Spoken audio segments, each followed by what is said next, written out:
The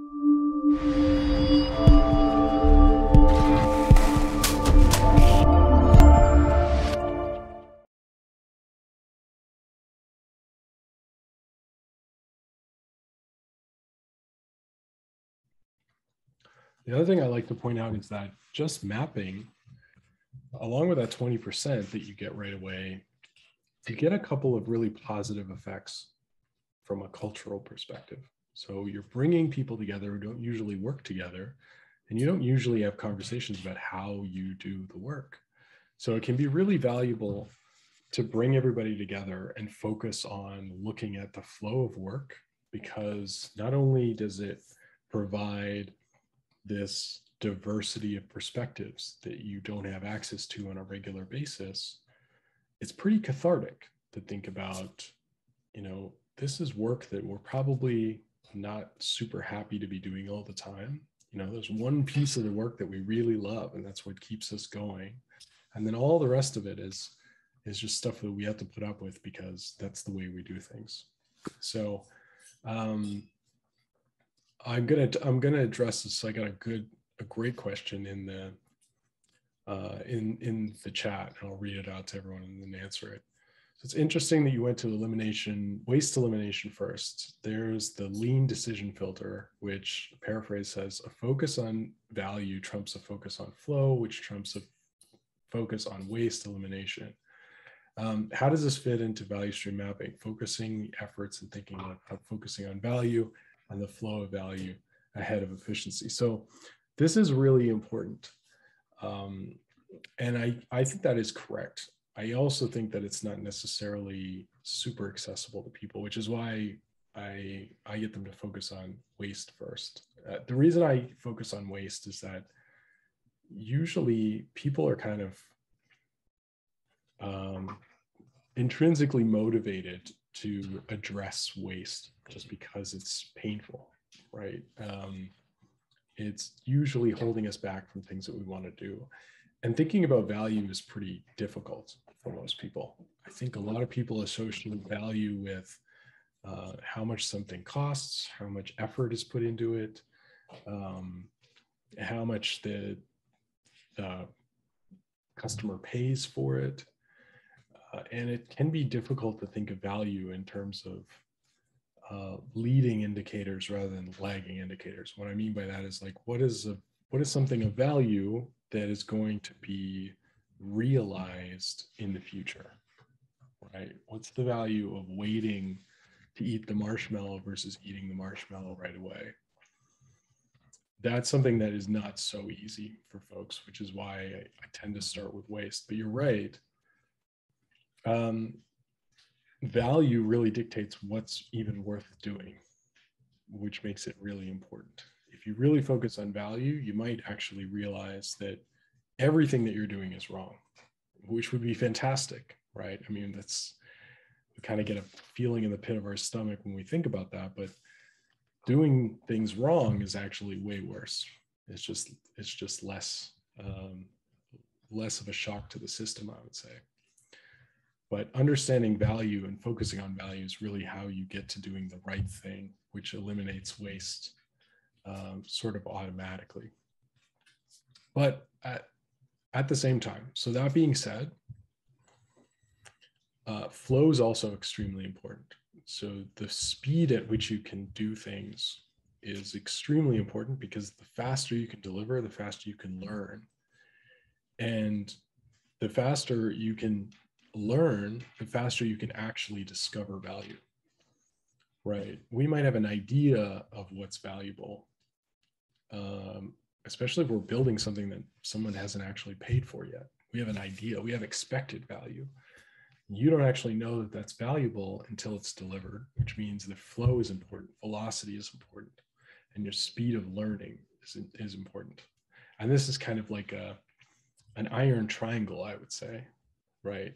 It's very difficult to say which of these is more important and where to start.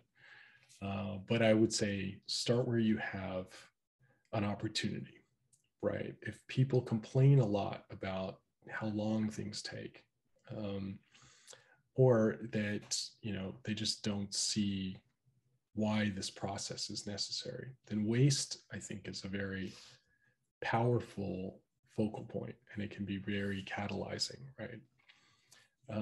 If you have people complaining that it takes too long, and let's say they're outside the value stream, then flow could be very important to demonstrate we are doing things, we are actually shipping things, we are making progress, right? Sometimes people want progress. Sometimes you don't know what's valuable and you need to show that you're experimenting and discovering, right? So that could be really important. But ultimately, value trumps everything. Yeah, you're right, Jim. That's a great way to put it. Waste can be an extremely quick win.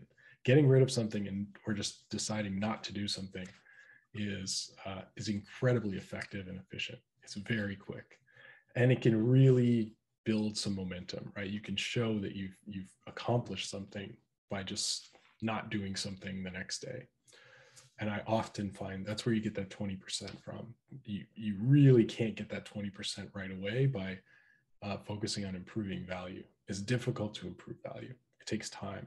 It's also difficult to improve flow because you've got to go all the way through the lead time, the entire value stream before you've really realized the benefits of that. But eliminating waste happens almost eliminate. But you're right, again, that a lot of folks will just get rid of waste or focus too much on eliminating waste. And then they start getting really aggressive with what they think is wasteful. And that can just be a race to the bottom, right? It's much better it's another reason why value is so important. Waste doesn't matter nearly as much if you're generating a ton of value. There's a lot of organizations where they generate so much value that the waste is an afterthought. And that's a negative consequence for a lot of people, and probably a negative consequence for humanity. But it can really hide a lot of challenges when you're able to generate a ton of value. Go ahead, Jim. And I'm going to take a look at this other piece of what you mentioned, Damon. Thanks. Yeah, the thing that I'm looking at is if you go ahead and identify waste, okay, that is a quick win. So what you're doing is you're presenting, okay, the value that's coming out of the value mapping, and the fact that you're identifying waste, and the fact that, okay, you've done that, obviously there's more that you can do because you've already delivered on something. And so you could go ahead and kind of treat it as a series of wins that keeps moving forward. That's an excellent point. And I think it's very important to think of an exercise like value stream mapping in that context, because you're pulling people away from their work. That's very uncomfortable, right? You're pulling people away from their work to scrutinize how the work is being done. That's another uncomfortable thing that people aren't used to. And what you're going to discover is a bunch of waste. That's the third thing that's uncomfortable, right? You have to be in a culture that's truly actually dedicated to improvement. They have to walk the talk. But if you're in an organization that actually cares about improvement, this is the best way I've ever found to driving it. It's extremely powerful. But you're right, even when people see the value of the exercise and they're willing to take the time, you have to kind of reward that risk-taking and that investment of time with as many results and positive outcomes as possible, as early as possible. So, you have to point out that it's extremely valuable that they even took the time, that just the gesture of stepping away from their work to consider how they work is something to be celebrated. It's incredibly rare for us to stop what we're doing and think about how well we're doing it and what we're actually doing. So you start with that celebration, and then you carry that through by saying, let's look at the positive results of all of these efforts. And then you almost build a flywheel saying, eliminating the waste is going to give us time to build the automation. It's going to give us time to be more creative, which is going to give us the ability to be more connected to our customers, which is going to give us better feedback, which is going to allow us to deliver more value. And you can fuel all of that with expected value, but you only get realized value when you've actually delivered something to a customer. And that takes time, and that takes a very concerted effort. This is really great discussion, though. I really appreciate the questions and the framing here. So aside from bringing the team together and sparking some really powerful and unique conversations, we're also refocusing everybody. It's an opportunity to think about our work in the context of a target outcome. So why we're doing what we're doing. We're doing what we're doing for customers, right? We're doing what we're doing collaboratively. We're working together. We have people upstream of us who give us work, and we give work to people who are downstream of us, and we're all connected in this flow. But also we have this common goal of why we're doing the mapping. We're taking action to improve quality or improve value or eliminate waste, to be more effective, maybe to enjoy our work more, or maybe just be, more connected as a team and understand, where we should be focusing our efforts. There's all kinds of ways you can connect this to higher level goals and outcomes. So thinking about flow is extremely valuable. Just understanding that work needs to flow through the organization and out to customers. And looking at the entire end-to-end picture is, again, incredibly important. We get the opportunity to bring separate perspectives into alignment. And one thing that's always stuck with me was one of my first value stream mapping exercises. We had a bunch of people in the room, and we were doing introductions, and the third person to introduce herself said, "This is the first time I've actually ever met with these people. Like, I didn't actually," and they'd been at the company for years.